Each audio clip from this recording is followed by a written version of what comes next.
Welcome back to my channel. In today's video, I'm going to be discussing what foreign leaders attended Donald Trump's second inauguration in Washington, D.C. last week. So there has been some discussion about this, but not enough. So I wanted to add my voice to the conversation. To start with, I wanted to play a video clip from CBS News, and then we'll get into it. Vivek Ramaswamy, we mentioned earlier, standing next to Kristi Noem, the governor who is the president's choice to lead the Department of Homeland Security. As you're going to see right now, there's Miriam Adelson, who has donated hundreds of millions of dollars to help elect Donald Trump, strong supporter of Israel, and she's standing right next to the aforementioned Dana White there. These are all close friends. So in that news clip that I just showed, veteran news reporter Norah O'Donnell, she mentioned some tech execs and high-dollar donors to the Trump campaign, but who she did not mention, I have highlighted with these red arrows. So here is the Italian Prime Minister, Giorgia Meloni, and next to her is the President of Argentina, Javier Milei. They are both right-wing politicians who have anti-establishment views, and that is why I think it's interesting that they were in attendance, but the newscaster did not mention them at all. And she's not the only one. No shade to Norah O'Donnell. She's a great journalist. She does good work. It's just something that I've observed that these particular leaders were not highlighted or discussed enough when I saw clips of the inauguration. To be honest, I didn't watch the whole inauguration, but I just watched clips here and there. So, who is Prime Minister Meloni and who is President Milei? Javier Milei is the current president of Argentina. He was elected in 2023. President Milei is an anti-establishment politician. He is also a right-wing politician. Amongst his controversial views includes being a climate change denier.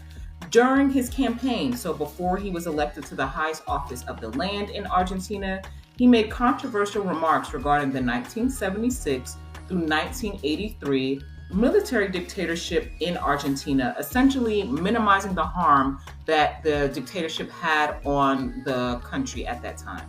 So next I want to play a short video clip that's going to provide more details about who President Milei is.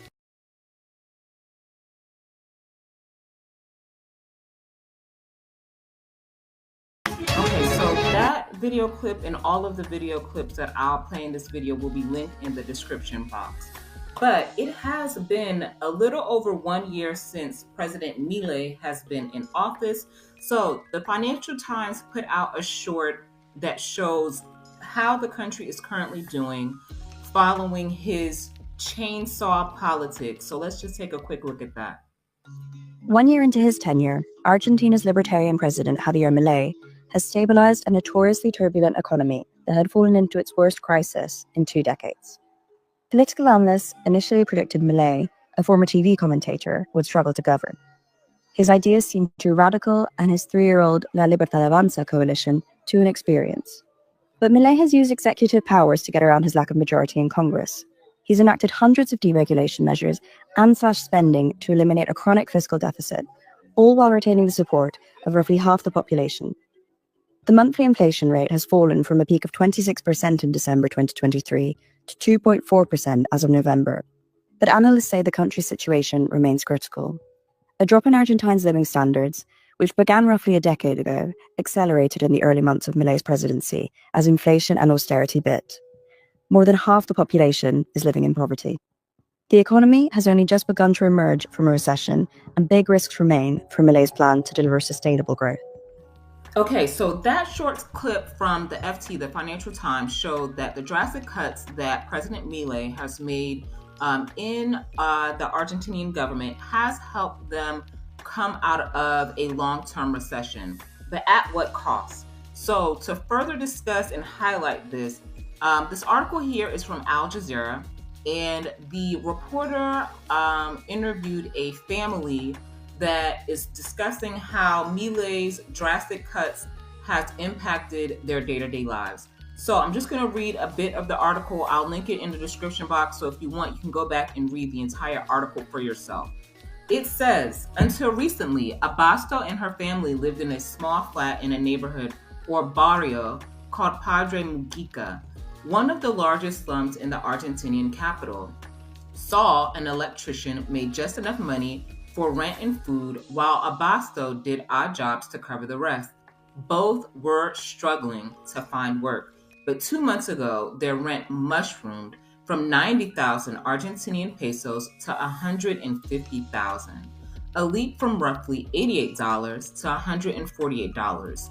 It was beyond their ability to afford.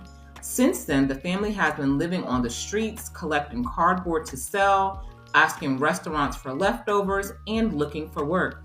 Saul even carries his tools in a small black backpack just in case an opportunity presents itself.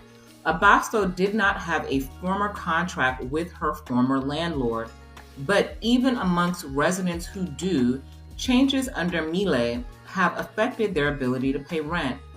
Argentina's rent control law was one of the first casualties of the Melei administration when it took power last December. Initially a dark horse for the presidency, Melei successfully campaigned on a promise to peel back regulation and fix Argentina's ailing economy. The apartment rental market was one of the initial areas to receive what Melei has called his economic, quote, shock therapy. Without rent control, the supply of available properties has surged, and owners have been able to adjust their rents to better reflect inflation. Rents can be increased every 3 months. Let's repeat. Rents can be increased every 3 months. That is insane. But low-income workers said the lack of protections have caused price hikes they cannot afford. Other economic policies have likewise produced mixed results. Melei pursued a platform that included cuts to public spending, among them subsidies for public transportation, education, and social programs. Those measures have helped achieve a balanced budget and the lowest monthly cost in inflation in 3 years. But there's also been a decrease in economic activities. Supermarket sales have dropped and unemployment has increased. Without price controls for services like electricity, gas, utility rates have also spiraled higher. So, again, I will link that article in the description if you would like to read it. But this particular right-wing leader has made drastic cuts to the economy in Argentina, which has pulled them out of a recession, but it has had devastating effects on the working class population in that country. So let's move on to the next part of the discussion. So next is Italian Prime Minister Giorgia Meloni. She was elected in 2022. She is also a right-wing politician. She is Italy's first female prime minister. And historically, she has made controversial remarks about Mussolini being a quote, unquote, good politician. Highly problematic. That is a highly problematic statement. So let's move on. Okay, so I wanted to play a short clip about Prime Minister Meloni. So let's get into that. Quando Donald Trump è stato presidente degli Stati Uniti Is Italian Prime Minister Giorgia Meloni Europe's new Trump whisperer? Meloni was the only European leader at Donald Trump's presidential inauguration on Monday. The honor came barely 2 weeks after she flew to Florida to meet Trump at his Mar-a-Lago retreat, propelling her into the role of Washington's new go-to ally in Europe. Trump and Meloni have showered each other with praise since the president sealed his return to the White House. He said Meloni is, quote, a fantastic woman who has taken Europe by storm. Meloni, for her part, has insisted that Trump will defend Western interests and that his geopolitical skills could force Putin to the negotiating table to resolve the Ukraine conflict. la pace non abbandoneremo l'Ucraina. Del resto. Buon pomeriggio a tutti! In less than 10 years, Meloni has gone from being the leader of a marginalized ultra-nationalist party to the head of one of the most stable governments in post-war Italian history, serving as a bridge between far-right and conservative factions in Europe. The election of Trump has given her the opportunity to play a similar role on a much bigger stage. Despite Meloni's move away from her far-right roots, some analysts in Rome, who have followed her meteoric rise, believe her deep-rooted Eurosceptic instincts will prevail. In theory, Meloni has much to benefit by being in Trump's good books. NATO member Italy has a big trade surplus with the US and a diminished defense budget, putting her on a collision course with the new administration. But that may change if she can leverage her ties with the US president to deflect this. However, aligning herself too closely with Trump also carries potential dangers. Meloni has worked hard to convince Brussels that she is a reliable partner. If she blatantly promotes Italian interests at the expense of the rest of the EU, it could undermine her standing in the bloc. It was not yet clear that Trump wanted to build any bridges to Europe with or without Meloni, according to a senior EU official in Brussels speaking on condition of anonymity. Another official said Meloni's friendship with Trump would be valuable if she can persuade him to stick by Ukraine in its war with Russia. Okay, before we get into the rest of the video, make sure that you like, share, and subscribe to my channel. I post new videos every Monday, and it is appreciated. Thank you in advance. So the question is, what do these world leaders have in common? And we are specifically talking about Donald Trump, Javier Milei, and Giorgia Meloni. What do these three world leaders have in common? Historically, these three world leaders have played the fence on condemning racist comments that were made under their tenure. First, Donald Trump is several to pick from, but I am particularly highlighting the statements that he made around there being blame on both sides following the Unite the Right rally in Charlottesville, Virginia in 2017. In case you need a refresher, I'm going to play a short video clip. 10 o'clock Friday night, hundreds of white nationalists storming the University of Virginia, protesting plans to remove a statue of Confederate General Robert E. Lee. The overnight violence spilling into this morning when marchgoers and counter-protesters clash again, hours before the Unite to Right march was even set to begin. Just after 10:30 a.m., the crowd growing in size. Local and state police in riot gear responding in force, but the violence escalating. Just before noon, Virginia's governor declaring a state of emergency. Just before 2 p.m., the situation taking that deadly turn. You can see the silver 2010 Dodge Challenger barreling down the hill toward a sea of targets with little time to react, slamming to a stop only after it hit a van and another car.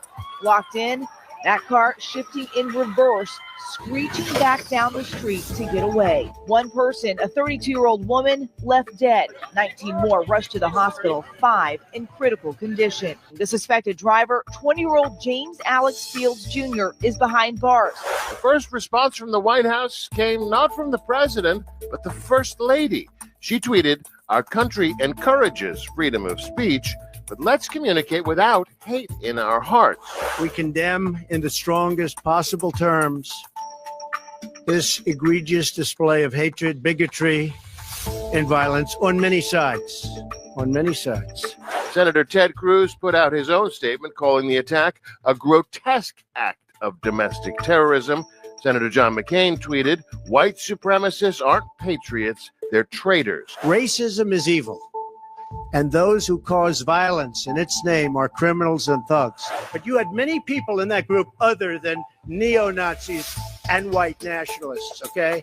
And the press has treated them absolutely unfairly. Now, in the other group also, you had some fine people, but you also had troublemakers.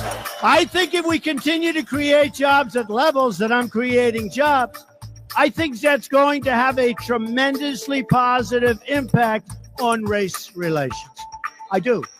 So that was a clip from PBS NewsHour that highlighted what happened at the 2017 Unite the Right rally and how President Trump flip-flopped and was on the fence regarding his position regarding that situation. Next, I wanted to play a clip regarding President Melei. In 2024, the Argentinian men's national football team, soccer team, was seen on video singing racist chants that were directed towards the French national team, specifically the black players, the mixed race players on the French national team. And let's get into that next.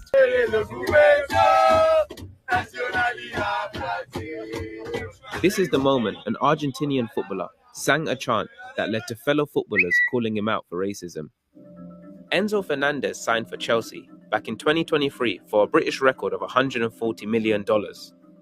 He's part of the Argentina squad that just won the Copa America. While celebrating on the team bus, Fernandez went on Instagram Live, where him and some of his teammates can be seen chanting about players from the French national team. The chant mocks French black players for having parents of African heritage but playing for France. It's a chant that was born in Qatar before the final between Argentina and France, and it was for fans trying to get something against the French players, especially because what Kylian Mbappé said about South American football, that it wasn't that good. It was strange because, of course, Argentina has won the Copa America and nothing to be with France. Enzo Fernandez has received backlash online, even by his own Chelsea teammate Wesley Fofana, who said football in 2024 uninhibited racism. The French Football Federation have said the chant is racist and discriminatory and will file a complaint to FIFA. Fernandez himself has said he's truly sorry for the video, and his club Chelsea have begun disciplinary proceedings against the player.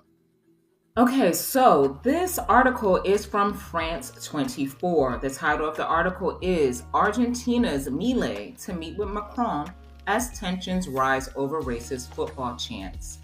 Argentine President Javier Milei arrived Thursday in Paris, his office said, where he is expected to meet French President Emmanuel Macron after tensions escalated between their countries over the Argentine football team's derogatory post-match chant about French players.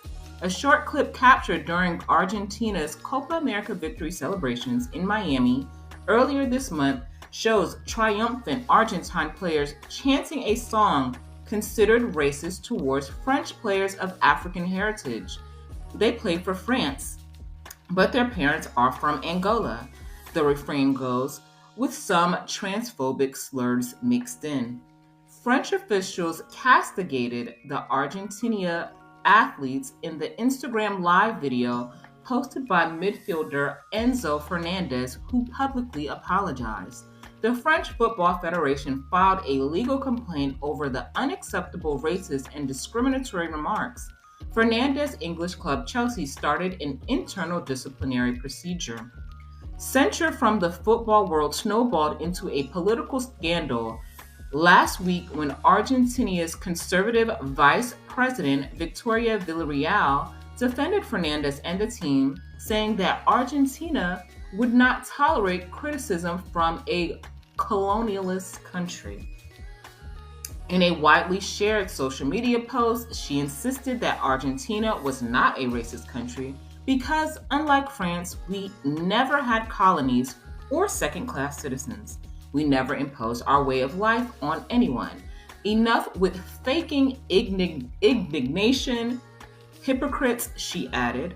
French diplomats in Buenos Aires were seething. President Melei, a right-wing populist, has sought to walk a fine line, nodding to the upswell of nationalism buoying the Argentinian team while attempting to curb diplomatic backlash. Already, Milei's rhetoric attacks on leaders and enthusiasm for the far right have sparked diplomatic rows with Argentina's historic allies and major foreign investors, Brazil and Spain. Last week, Melei removed the Undersecretary of Sport, Julio Garro, from his post for requesting that team captain Lionel Messi apologize for the chants. No government can tell the Argentine national team, world champion and two-time champion of Copa America, what to comment, what to think, or what to do, Milei's office said at the time. But more recently, Melei spokesperson Manuel Adorni has tried to distance the president from what he called Villarreal's, quote, personal and, quote, unfortunate comments.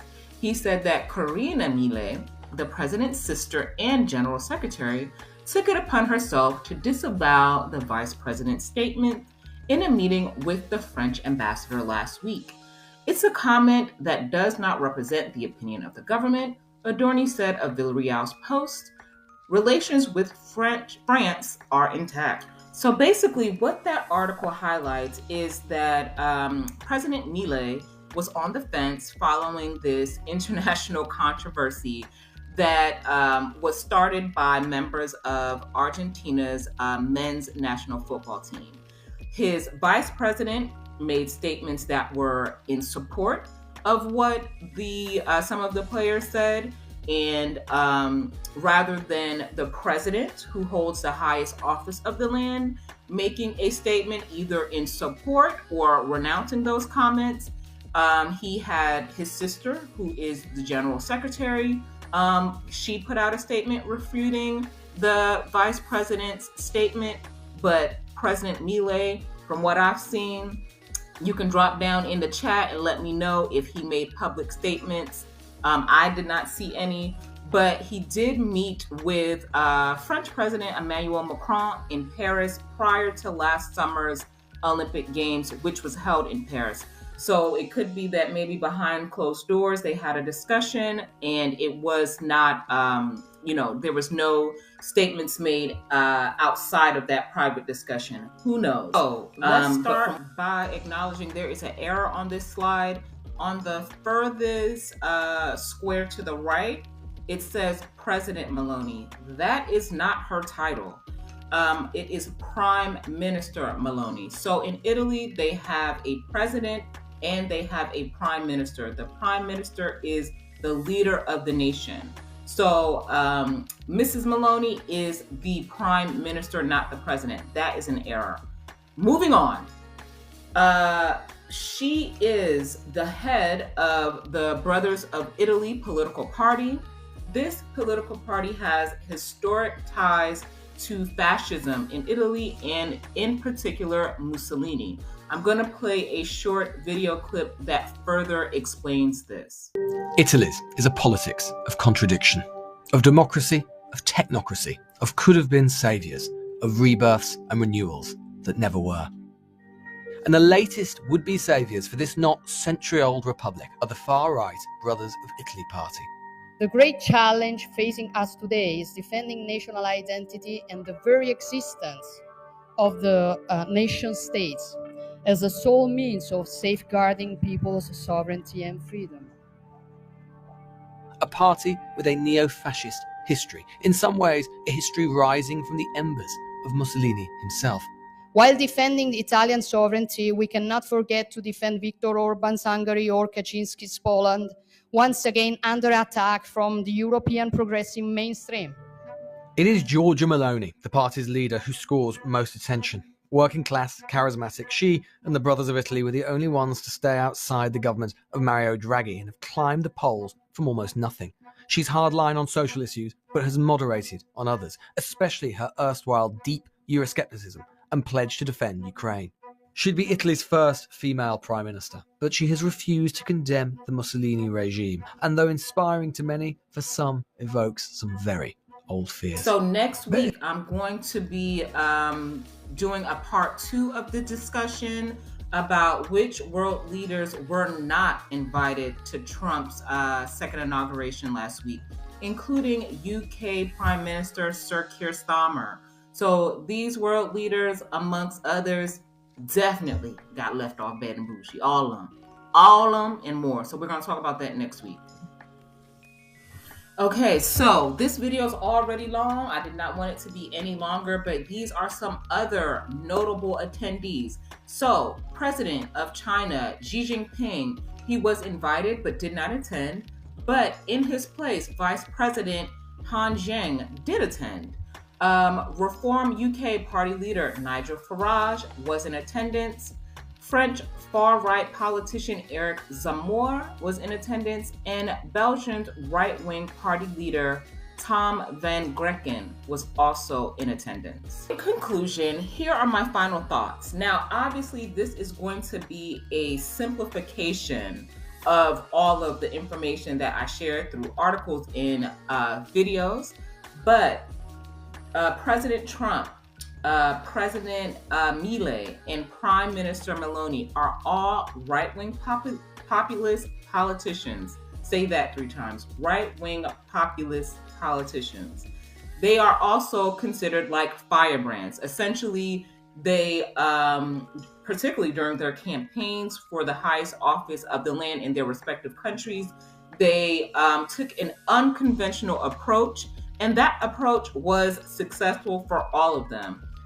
They also have anti-immigration stance or pro-America first, Argentina first, Italy first sort of views, rather than a more sort of globalist, cohesive, working together sort of approach. As I noted in the video earlier, they all have problematic views. Now, we can say this about almost any politician, that they have had, they've made statements, or they have been seen places where it was like, now what the hell's going on? I think that that is not the same as what I'm discussing here. So in the clips that I highlighted, it's not just that these 3 world leaders have problematic views. It's that rarely do they course correct and or temper their views, which means they mean what they say. Whatever the controversy is, instead of saying, they can handle it multiple ways. They can say, look, I'm going to have an inquiry done by my government, and after the inquiry is done, I'll make a statement about what my position is. I don't want to speak too early without knowing all the information and all of the facts. Or they can say, just based on the information I know at hand, it's inappropriate for the Argentinian football team to be making racist chants against the French national team, particularly towards the players that are of African descent. They don't do that. They play the fence because, in my opinion, they do not want to alienate people who share those problematic views, and they still want their votes. So, yeah. Let me know in the comments your thoughts on this video. Make sure to come back for part 2. Do remember that there are community guidelines. I do my best not to delete comments and block folks, but I will seat you in the VIP section of the block party if you in the comment section acting up and cutting up and calling people all types of names, and we don't do that around here. But we can have a discourse, and I don't agree with everybody, and I don't expect you to agree with me, but I do expect you to be respectful. Now, thank you so much for watching this video, and I'll see y'all next time.